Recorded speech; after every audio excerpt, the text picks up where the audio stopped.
He invited the cleaning lady to his gala party just to humiliate her, but when she arrived like a true diva, he discovered that he had made the biggest mistake of his life.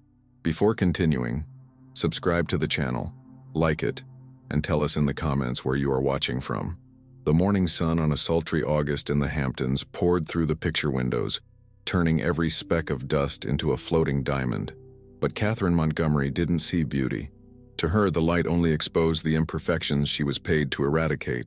On her knees, a soft cloth in one hand and a bottle of polish in the other, she concentrated on the gleam of a pair of 18th century silver candlesticks.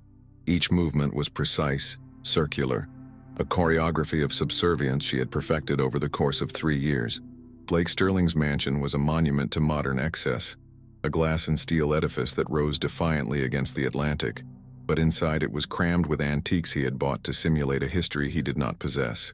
The smell of cleaning fluid mingled with the salty air that drifted in from the porch, and the only sound was the distant roar of the waves and the soft, steady rhythm of her own work, a sound that reminded her of her invisibility. The stillness was broken not by a sound but by a presence. Blake Sterling strode into the living room like a force of nature, energy crackling around him. He wore a casual linen suit that screamed exclusivity even to the untrained eye, and he held his cell phone to his ear as if it were an extension of his own body. He spoke in a rapid, clipped tone about interest rates and hostile takeovers, language that Katherine knew well but that now seemed to belong to a past life, a different planet. His blue eyes, as cold as the ocean on a winter's day, swept the room and passed over her without a hint of recognition. To him, she was part of the landscape, a functional component of the house, like the air conditioning system or the automated lighting. He was the master of the universe, and she was just a silent, forgotten satellite in his orbit. He ended the call with an abrupt ring, and silence returned, but this time charged with the electricity of his attention. He turned to her, and for the first time that morning his eyes truly focused on her. "Katherine," he said, his voice calm but with the tone of someone about to have a good time. "The annual Sterling Foundation Gala is this Saturday, here." He gestured vaguely, taking in the vastness of the house and gardens. Katherine stood still, the cloth still in her hand, the scent of silver on her fingers. She felt a knot form in her stomach. The annual gala was the most important social event in the Hamptons, a night when fortunes were displayed and deals were made under the guise of philanthropy. To her, it just meant more work, more surfaces to clean, more crystal glasses to polish. But the smile on his lips told her that this year would be different. "And I've decided that this year you should be a guest," he continued, savoring every word. "As my guest." The proposal was so absurd, so out of touch with the reality of her existence in this house, that Katherine's mind had trouble processing it. Guest? She, who wore a gray uniform and ate leftovers from the kitchen. She, whose name he rarely bothered to pronounce correctly. The knot in her stomach tightened, turning to ice. This wasn't kindness. Blake Sterling didn't know the meaning of the word. It was a power play, a new and creative form of cruelty. Her eyes searched his, searching for some trace of sincerity, but all she found was the amusement of a cat toying with a mouse before making the final strike. He was setting a stage, and she was going to be the star attraction. Seeing the confusion and quiet fear on her face, he reveled. "Think of it as an educational experience, Katherine, a chance for you to see how the real world works." The condescension in his voice was palpable. Every word was carefully chosen to remind her of her position, of the social gulf that separated them. "You'll get to see up close the people you read about in the society columns. Don't worry about what to wear," he added with a smile that didn't quite reach his eyes. "I'm sure you can find something appropriate. Just try not to look too out of place." The humiliation was complete. He wasn't just inviting her to a party. He was explicitly instructing her to be the spectacle of her own inadequacy, a piece of entertainment for him and his bored, wealthy friends. He turned and walked out of the room, leaving her with the echo of his words and the scent of his expensive perfume. Katherine stood there on her knees, the half-polished silver candlestick in her hand. She stared out through the glass wall at the Atlantic Ocean, the waves crashing onto the private beach in a steady, uncaring rhythm. The beauty of the scene was a mockery of the ugliness of what had just happened. Her reflection in the glass showed a hunched, worn woman, a pale version of the person she used to be. Her first reaction was to refuse, to throw his humiliating invitation back in his face. But she knew that refusal would also be a form of defeat. confirmation that he had succeeded in intimidating her.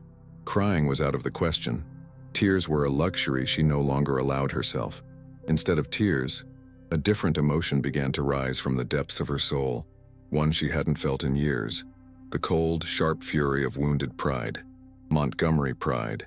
She remembered her grandfather, a man who had built an empire on nothing but intelligence and integrity, telling her that money comes and goes, but character is the only thing a man or woman truly possesses.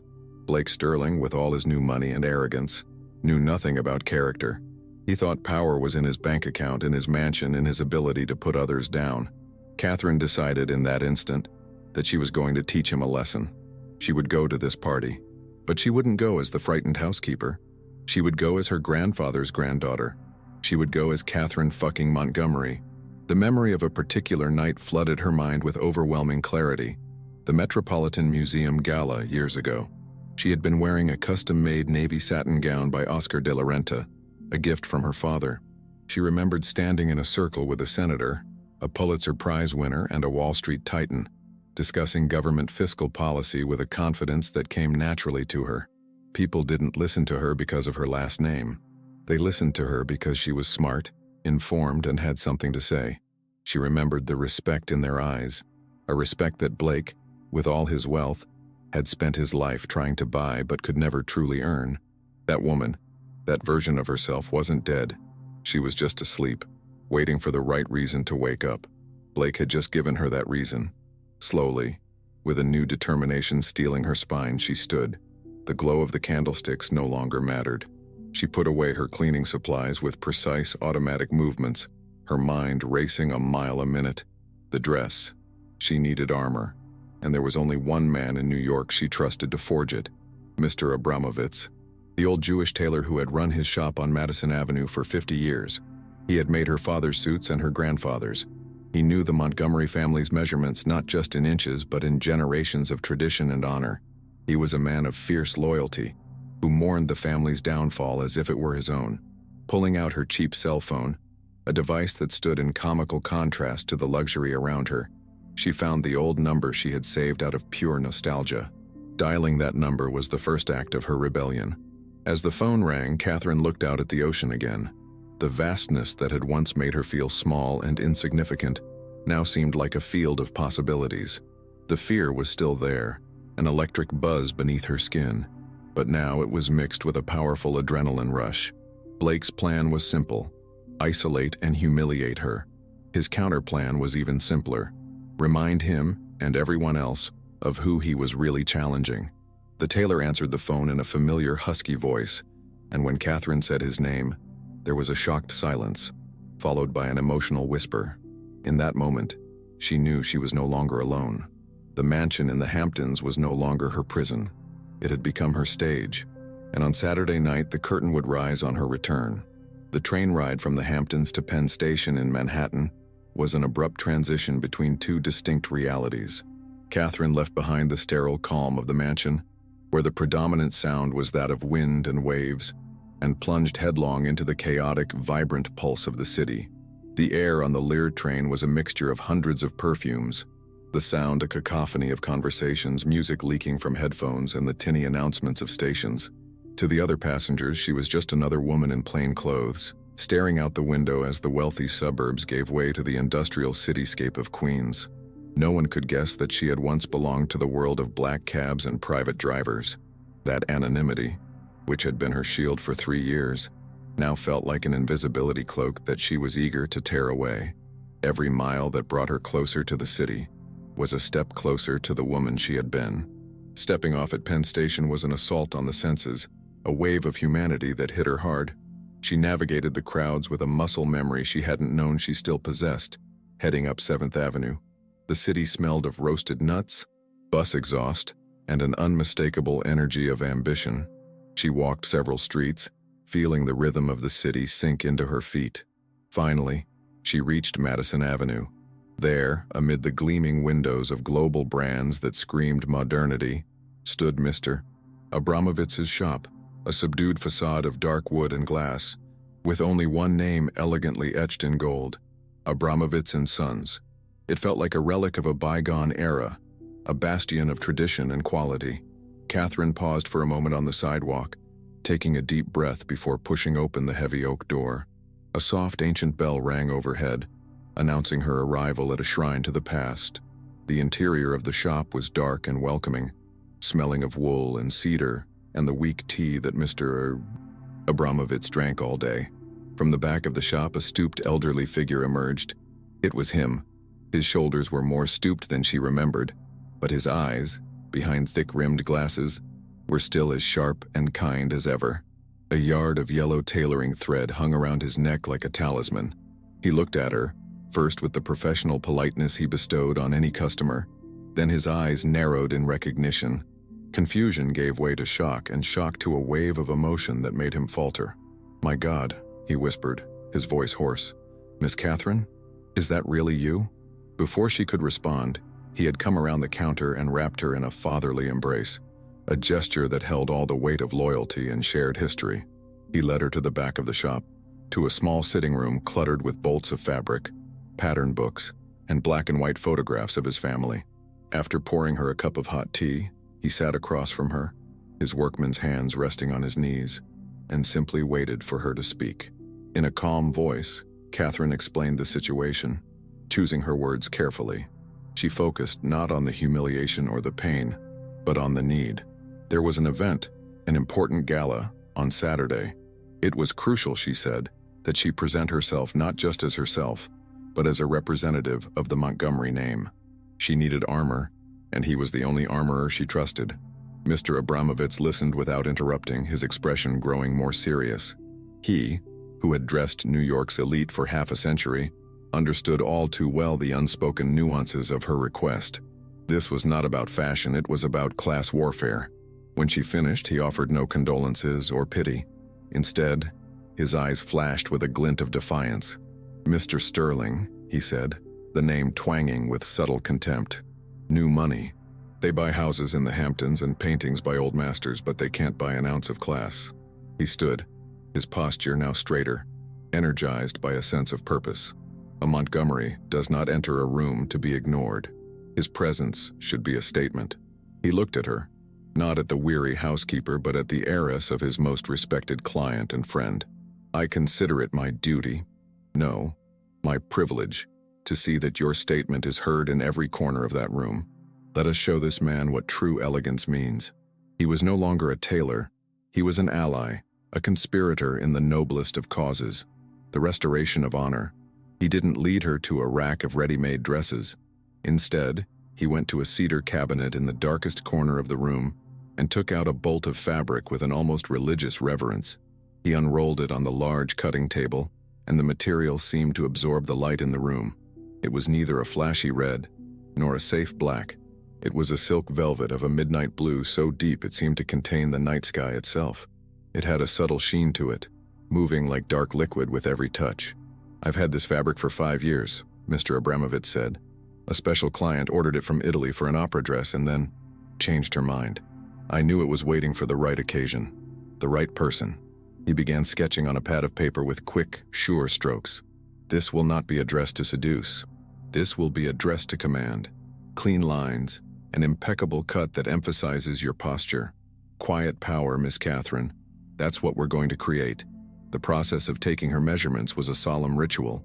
With his tailor's yardstick, Mr. Abramovitz measured her shoulders, her waist, her hips, recording the numbers in a leather notebook.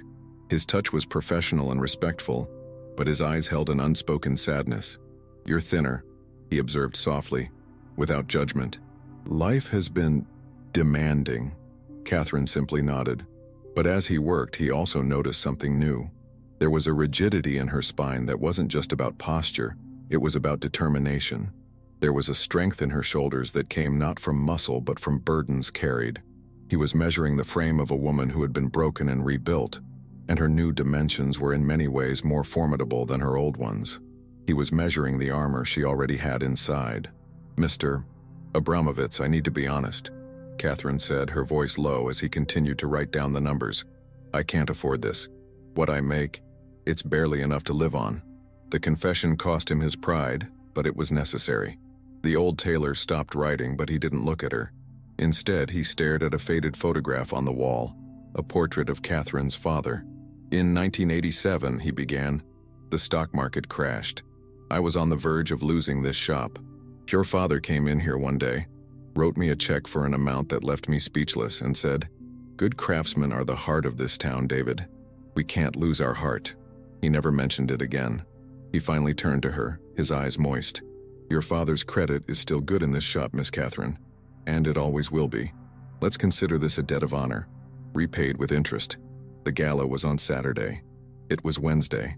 The time was incredibly short to create a couture piece from scratch.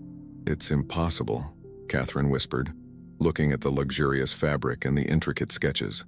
Mr. Abramovitz laughed softly. "Impossible is a word for amateurs," he said with a twinkle in his eye. "My children and I," he said, referring to his two long-time assistants, "will work day and night. Sleep is for the weak and the idle rich." He pulled out his planner. "Be here Friday afternoon for the final fitting. Not a minute earlier, not a minute later.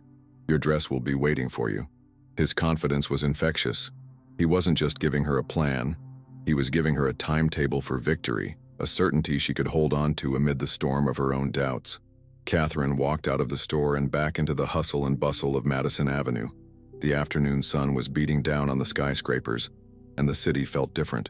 It was no longer a crushing reminder of everything she had lost.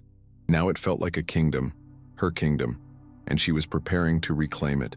The smell of pretzels from the street carts, the sound of sirens in the distance, the sea of hurried faces, none of it intimidated her anymore. She felt part of it again, not as a spectator but as a player about to make her move. The woman who had walked into that store a few hours ago had been a housekeeper with a glimmer of hope. The woman walking out now was Katherine Montgomery, armed with an ally, a strategy, and the promise of a midnight-colored dress. Saturday was coming, and for the first time in 3 years, she was ready. Thursday at the mansion was a day of strange, tense calm. Katherine performed her duties with robotic precision, her mind miles away from the surfaces she polished.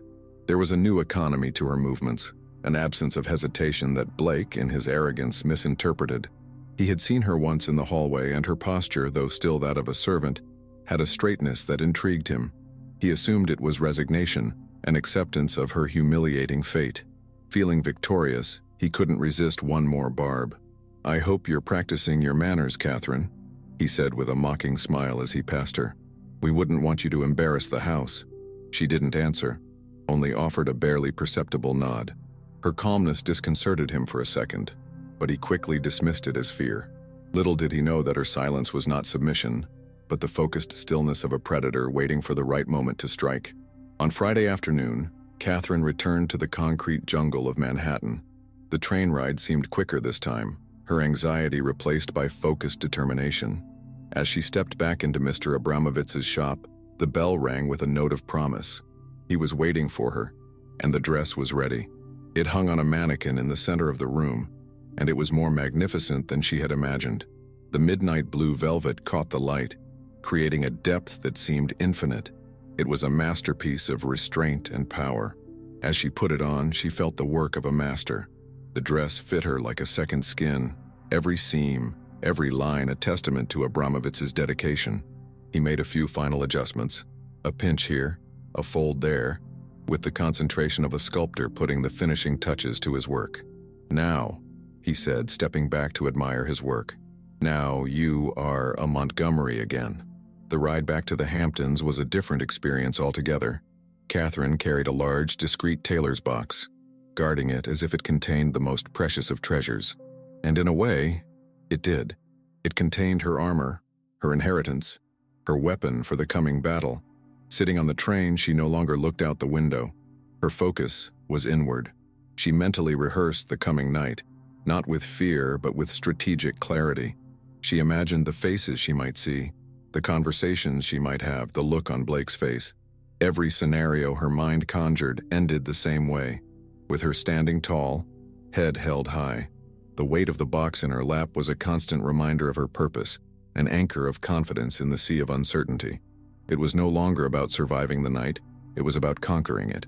Saturday arrived with a frenetic energy that filled the mansion. Catering crews unloaded boxes, florists created monumental arrangements, and sound technicians ran cables discreetly along the baseboards. The house was becoming a stage for Blake Sterling's grand show. Katherine navigated the chaos with preternatural calm. She went about her final tasks, ensuring that every glass surface was spotless, that every pillow was perfectly aligned. It was as if she were setting the stage for her own play. At 6 o'clock, the head housekeeper dismissed her. "Your work is done, Katherine. Try to stay out of sight tonight." The irony of the order almost made her smile. She went upstairs to her attic room, her humble dressing room, for the final transformation. The ritual began. A long bath using lavender-scented soap, a small luxury she had treasured. Then her makeup.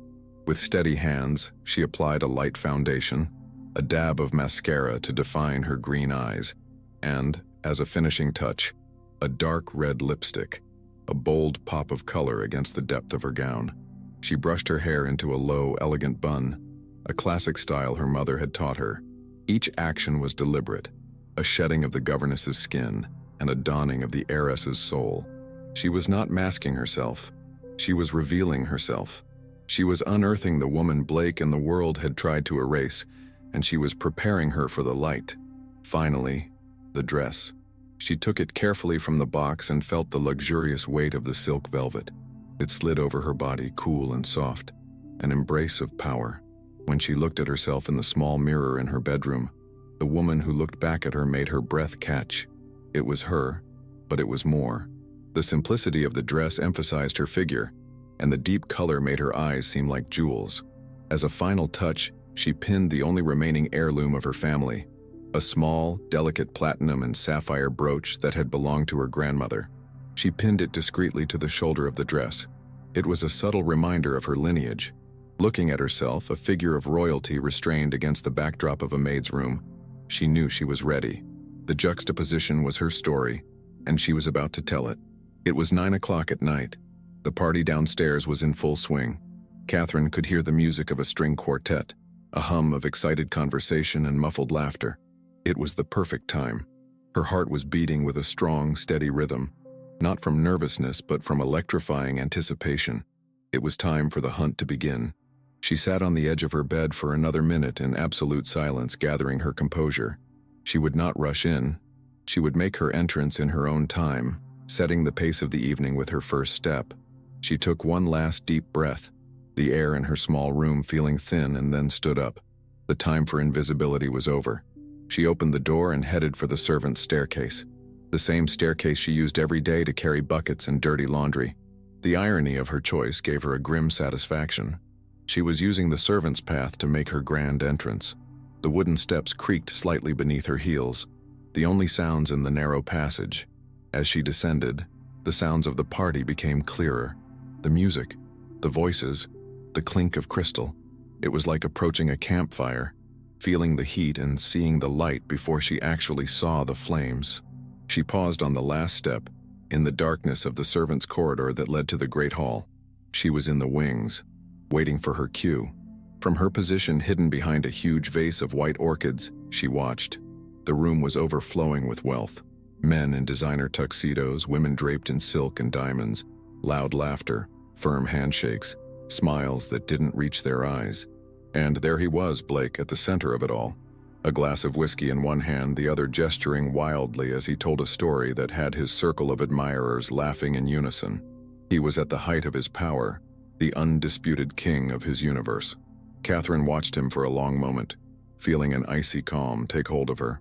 She took a final breath, not of fear, but of preparation, and stepped out from behind her hiding place. She didn't enter the room. She simply stood in the archway, bathed in golden light, allowing the room to discover her. The first to notice her was an older man, Harrison Davenport, an investment banker whose family went back as far as Katherine's. He was mid-sentence when his eyes found hers. His mouth hung open, the word forgotten. His wife followed his gaze, and her hand flew instinctively to her pearl necklace. It was a chain reaction. The couple they were talking to turned. Others noticed her silence and looked too. Like a ripple, a stillness began to spread through the room, conversations faltering and dying. Blake, sensing the sudden change in the room's dynamics, stopped mid-joke, an expression of irritation forming on his face. He turned, following everyone's gaze, to see what had dared to steal his attention. Blake Sterling's smile didn't disappear all at once. It collapsed in slow motion, a structure of arrogance crumbling under the weight of disbelief. His brain, so quick to calculate profits and losses, struggled to process the data his eyes were sending him. This woman, her posture, her lifted chin, the way the midnight blue velvet seemed to have grown into her skin. This couldn't be the same person he'd seen on her knees polishing his candlesticks that morning. The cognitive dissonance was so violent that he felt momentarily dizzy. The glass of whiskey in his hand, a symbol of his power and leisure, suddenly felt heavy and foreign. He saw his guest staring at him, waiting for his reaction, and for the first time in his adult life he felt completely and utterly unprepared. The king of the universe was looking at a ghost, and the ghost was smiling at him. Katherine did not wait. The moment her gaze locked with his, she began her long walk across the room. The guests, like the waters of the Red Sea, parted for her. The only sound was the soft swish of her gown on the marble floor and the barely audible click of her heels.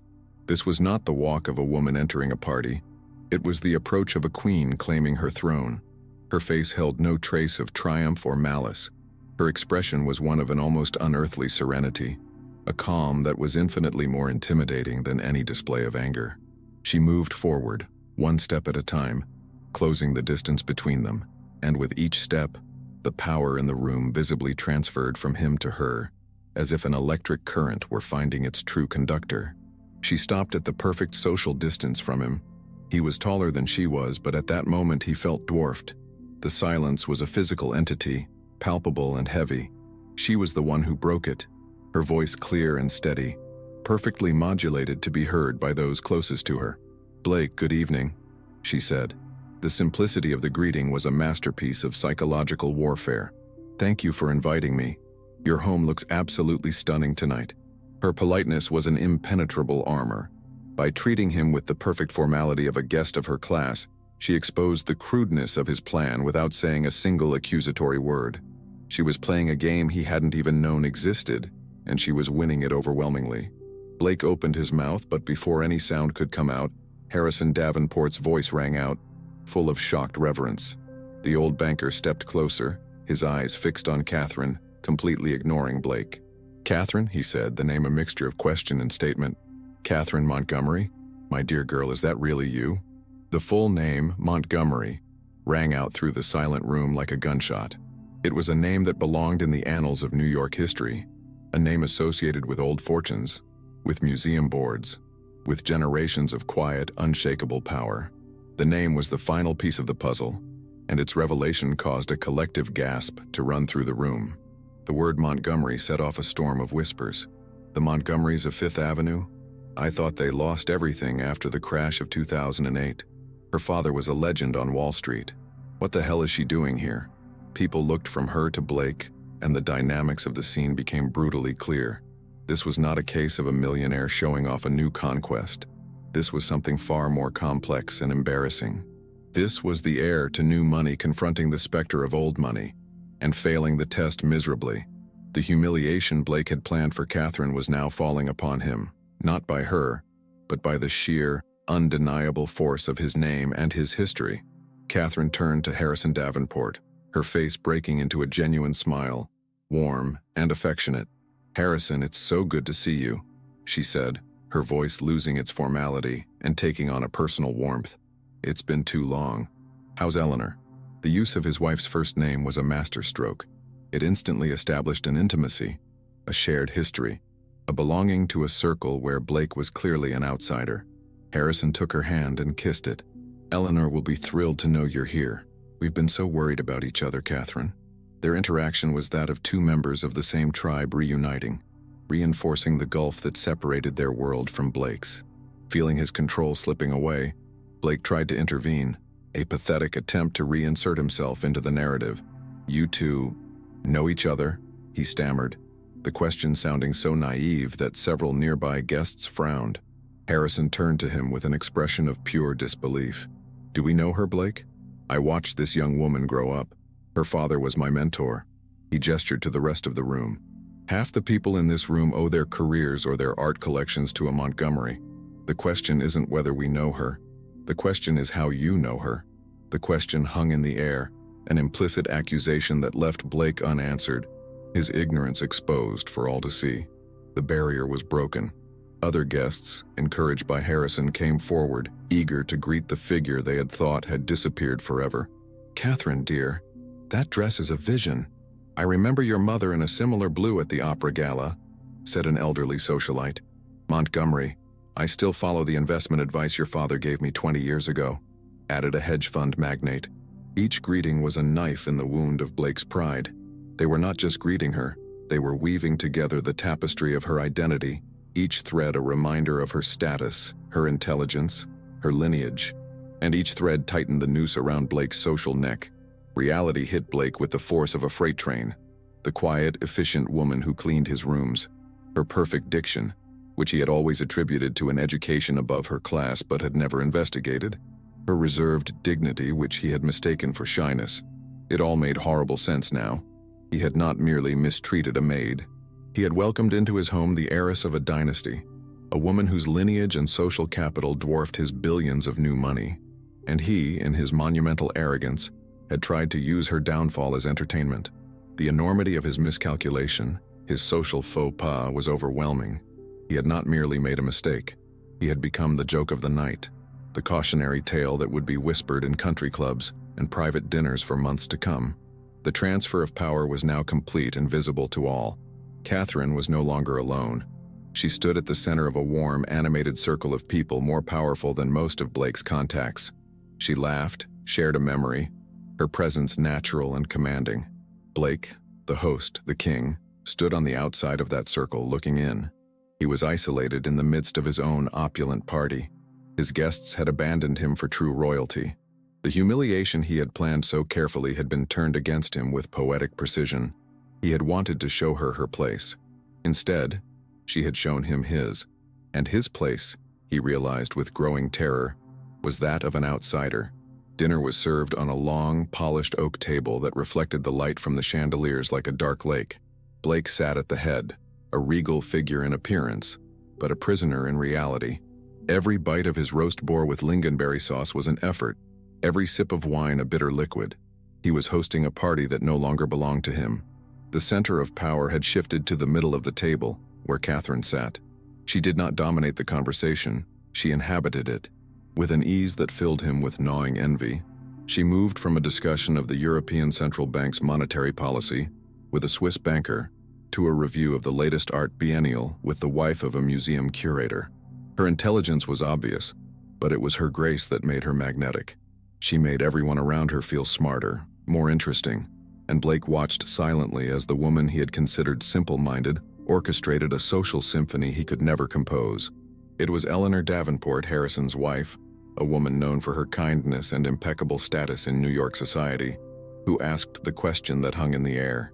With perfect timing, between the main course and the dessert, she turned to Katherine with an expression of genuine concern. "Katherine, my dear," she began, her soft voice calming the chatter around her. "It is such an unexpected and wonderful joy to see you. But we have all wondered, where have you been? You disappeared suddenly and we have all been so worried." The question was asked lovingly, but its impact was that of a silent bombshell. The attention of the entire table, Blake's included, focused intently on Katherine. Her recent past, her lost years were now being called to bear witness in the court of high society. Katherine set down her dessert fork delicately. There was no hesitation in her posture. She met Eleanor's gaze and offered a small smile, a smile that acknowledged the sincerity of her question. "You've always been so kind, Eleanor," she said. "The truth is complicated, but also very simple. My father was a brilliant man, but he took risks that didn't pay off. When the financial crisis hit, our foundation crumbled. It was quick and it was brutal." She paused, her gaze sweeping around the table. "I lost my father shortly after, and my mother couldn't handle the pain. Overnight, the world as I knew it disappeared." There was no hint of self-pity in her voice. It was a matter-of-fact account, delivered with a dignity that was more moving than any tears. She was presenting the facts of his downfall not as a tragedy, but as a chapter in her life. She continued, her voice still calm and measured. "I quickly discovered that the kind of friendship many of us cultivate in this world is akin to a high-risk investment. It thrives in rising markets, but evaporates at the first crash. As she said this, her gaze flicked to Blake for a split second, the movement so quick and subtle that if he hadn't been watching her with the intensity of a hawk, she might have missed it. I had to learn to survive in a different world, a world where my last name meant nothing. So I did what I had to do. I found work, and I learned the value of humility and resilience in a way my previous education never could have taught me. She picked up her glass of water, the gesture concluding her statement. She had told her story without naming her tormentor, leaving her dignity intact, and Blake's guilt growing silently at the head of the table. There was a respectful silence for a moment before a venture capitalist, a man named Julian Croft, who was sitting to her right, leaned toward her. "Miss Montgomery," he said, his matter-of-fact voice cutting through the silence. "That resilience you speak of, that ability to navigate loss and adversity with such clarity, that is rarer and more valuable than any seed money. I spend my days listening to pitches from geniuses who have never faced a single day of real hardship." He looked her in the eye, his investor's mind working. "If you ever, and by ever I mean tomorrow, decide to return to the business world, my firm has a seed fund waiting for you. I wouldn't be betting on your name. I would be betting on your character." The offer was so direct, so unexpected that a murmur went around the table. Julian's offer opened the floodgates. It was as if he had given everyone permission to speak their minds. "He's right, Katherine," Harrison Davenport exclaimed. "The legal world needs your acumen. My firm would be honored to have you as a consultant." The museum curator chimed in. "And the art world. Your vision for emerging collections has always been impeccable. There's a place for you on our board." The proposals came from all sides, a flood of career opportunities, partnerships, introductions. Within minutes, her social and professional calendar for the coming year was filled with men and women who, hours before, had not even known she existed. She had gone from an invisible housekeeper to one of the most sought-after professionals in the room, and all because she had had the courage to be herself. Blake watched this all as if he were watching a horror movie in slow motion. Every job offer, every word of praise for Katherine, was a nail in his social coffin. These were his people, his network, his power, and they were, one by one, handing him over to the woman he had tried to destroy. A bitter nausea rose in his throat. It was the nausea of envy, of regret, and worst of all, of the realization of his own monumental stupidity. He had held in his possession for 3 long years an asset of incalculable value, a mind like hers, with her connections, her education, her resilience. She could have taken his business to stratospheric heights. Instead, he had given her a mop and a bucket. The irony was so cruel, so overwhelming that he wanted to laugh hysterically. Katherine received the outpouring of generosity with a calm that was both humble and regal. When the excitement subsided, she raised her hand. "My dear friends, new and old," she said, her voice bringing order to the table. "I have no words to express my gratitude. Hearing your words of faith in me is the most healing gift I could have received this evening." She looked at each of them in turn. "But the past few years have taught me the importance of patience and intention. Before I can build anything new, I need to ensure that my own foundations are solid. I promise I will consider each of your offers with the greatest care. But for now I ask only for your friendship."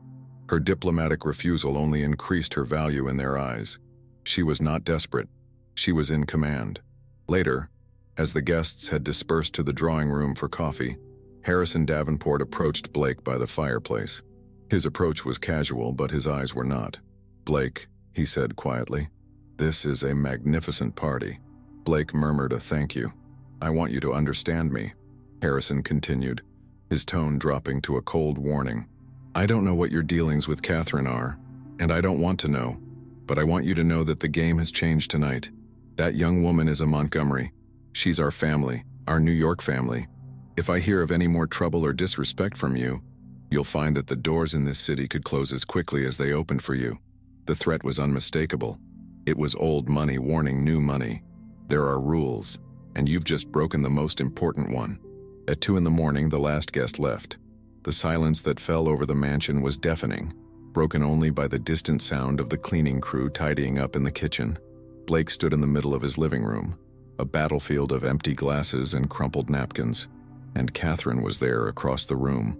She glanced at a half-full champagne glass forgotten on a table, and for a moment of pure habit, her body moved to pick it up. That was when Blake's voice stopped her. a hoarse, broken sound that she barely recognized as her own. "Katherine," she stopped, her hand hovering over the glass. "Don't do this," he said, his voice a desperate plea. "Please." It was the sound of unconditional surrender, the final collapse of her pride. Katherine lowered her hand and turned to face him. Her face, in the soft light of dawn that was beginning to filter through the windows, was calm. There was no triumph, no anger, only a deep weariness and a serenity that seemed to have been won at great cost. She said nothing, simply waited. The silence in the room was different now. It was not the tense silence of confrontation, but the expansive silence of the aftermath of a battle, where the victor waits for the vanquished to make his next move. Blake felt the weight of that silence, the weight of her gaze. He, a man who thrived on the sound of power, phone calls, orders, the closing of deals, was now disarmed by the stillness. He knew that the next voice to fill that void had to be his. "I'm sorry," he said finally, the words coming out hoarse, strange in his own mouth. "That doesn't mean anything, I know." He ran a hand over his face, a gesture of exhaustion. "I didn't just want to embarrass you, Katherine. I wanted to hurt you. I wanted to make you feel small, insignificant, because in some sick way your quiet dignity, the way you worked without ever complaining, made me feel inadequate. Like I was missing something that you had, even though you had nothing." The confession was ugly and raw, devoid of any attempt at justification. It was the naked truth of an insecure man who used his wealth as a weapon to hide his own shortcomings. It was the most honest thing he had ever said to her. She listened to him, her expression never changing. Her calm was more disarming than any shouting could have been. "The problem was never about me, Blake," she replied, her voice soft. "It was never about the housekeeper. It was always about you, about your need for validation, about your belief that a person's worth is measured by their bank balance." She took a step toward him. "Even if I had told you my story that first day, nothing would have changed. You would have seen me as a curiosity, a threat, or a charity, but you would never have seen me as a person, as an equal. Tonight didn't teach you who I am. It just showed you how wrong you were about the world." Her analysis, so precise and devoid of emotion, was like a surgeon's blade cutting to the core of his being. He felt exposed, dissected, and in that state of utter vulnerability, a new need, stronger than his pride, emerged. The need for redemption. "Then teach me," he said, his voice a desperate plea. "Stay. Not as a housekeeper, stay as something. As a partner. As a consultant. I'll give you half the company if I have to. But stay. Help me fix my business. Help me fix myself. Because I realize tonight that my empire is built on sand and you are rock." The offer was an act of surrender, an acknowledgement that his wealth meant nothing without the wisdom he now saw in her. Katherine stared at the broken man before her. There was a part of her that wanted to simply turn and walk away, let him drown in his own regret. But the woman she had become over the past 3 years, the woman forged in adversity, knew that true strength lay not in revenge, but in rebuilding. "This can't be fixed with a contract or a title, Blake," she said. "A partnership isn't built on desperation. It's built on respect." She thought for a moment. "I'll give you 1 week. For 7 days, I won't be your employee. I'll shadow you. I'll review every aspect of your business. By the end of that week, I'll present you with a plan. Not just a business plan, but a plan for how a true partnership could work. After that, the decision will be yours. But my terms will be non-negotiable." "I accept," he said instantly, without the slightest hesitation. Any condition she could make would be better than the loneliness of her failure. They did not shake hands. The moment was too raw for such formalities. Instead, a silent understanding passed between them. It was the beginning of an armistice, the first step on a long and uncertain path toward something new. With that, Katherine turned, and this time walked toward the main staircase, not the service staircase. Each step was firm, the click of her heels on the marble echoing through the silent hall, the sound of a woman claiming her place in the world. The light of the next morning seemed different, brighter. Katherine came downstairs not in her uniform but in simple pants and a sweater. The scent of fresh coffee filled the air. She found Blake in the kitchen, standing at the espresso machine looking at an instruction manual. He looked like he'd had little sleep. When he saw her, there was a moment of awkwardness, the discomfort of two people navigating a new and fragile protocol. He finished making the coffee and, without a word, handed her a cup. It wasn't a boss being served. It was a man offering a small gesture of peace. She took it, and the warmth of the cup in her hands felt like a small sun. She took a sip of her coffee, silence hanging between them. "Your offer for Sterling Innovations was too low," she said suddenly, breaking the silence not with small talk but with strategy. Blake blinked in surprise. "How do you know that?" "I'll empty the trash in your office." "The drafts were there," she replied simply. "You're undervaluing their AI patent. They know it, and they're waiting for another buyer to come along.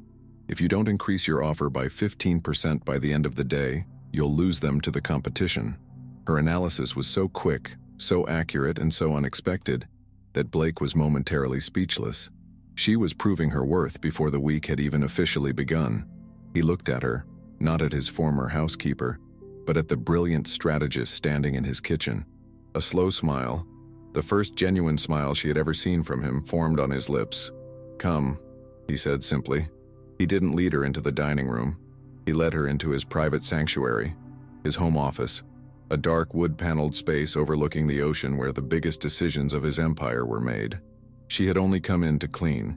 He walked around his massive desk, but instead of sitting in his power chair, he pulled the visitor's chair up beside him, placing her on an equal footing. "Okay, Montgomery," he said, using her surname as a title of respect. "Let's get to work. Show me what I can't see." Katherine sat down, setting her coffee cup down on the polished mahogany desk. The gesture felt both like an act of rebellion and a homecoming. She looked at the scattered papers, the charts on the screens, the man beside her who was looking at her with new, desperate hope. She realized then that her victory the night before had not been the moment he had been humbled. The real victory was this moment, the moment when her strength had not destroyed a man but forced him to want to be better. The rebuilding would be long and difficult, but here, in this office, with the sound of the ocean in the background, a new kind of empire was about to be built. Not one of money and power, but one of mutual respect, second chances, and the extraordinary resilience of the human spirit. She was just the housekeeper, the shadow he paid to keep invisible. That she could turn the tables on one of the most powerful men in New York seems unlikely, doesn't it? But what happened that gala night, in that ballroom where the humiliation was planned, forever changed the destiny of a man who judged by money and of a woman he tried but never managed to break, too. If this story of overcoming and dignity inspired you, don't forget to subscribe to the channel, leave a like to support us, and, of course, tell us in the comments which city you watched this impressive turnaround from.